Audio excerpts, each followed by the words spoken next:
lot of the talks always led into, is this an inside or not? Because inside has been so rampant lately. But yeah, there's at one point there will be an incentive. I saw a Dansky tweet the other day that was talking about, or I think it was just this morning, about this van attack that happened in the U.S.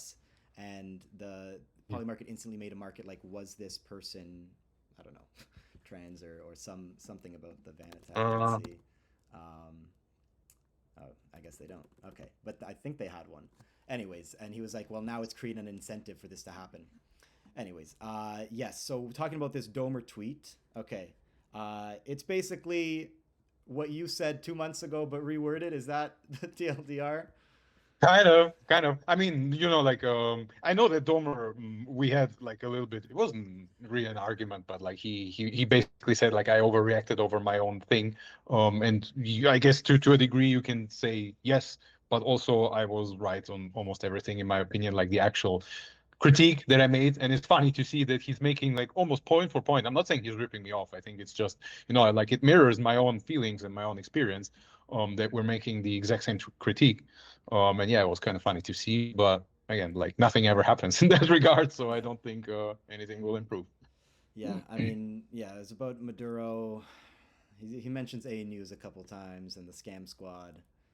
Ah, Yeah, it's too bad, I really. mean, yeah, some of these things, like I don't know, like I talked about it with someone else early this morning. How they like the problem is like they're operationally they're just not sound, man. Like their execution is just really amateurish and it's really sloppy. And I think it's a leadership problem. It's either Shane is not there, which I think is the case, and or he can't actually or doesn't know what the people should do. Like he, as the CEO, he shouldn't even be telling them this, because as the CEO, you're just like the guy, the face of the brand, going out there giving interviews. What he does, I think, as CEO, he does well, but they don't have a COO, a chief operating officer, and they really need that, in my opinion, Yeah. because it's not getting better. And yeah. Yeah, when I was reading the tweet, before I got to this number three, and where he talks about Kalshi, I was thinking, Kalshi is going to retweet this tweet and be like, yo, hey, we are so much better. But then he does start to rip Mm, into Kalshi as well about, uh, I mean, the markets where they go too much letter of the rules, maybe sometimes not, but this market about Biden, who will the president meet? And it includes Biden and Trump in the last days of their presidency, and they shook hands.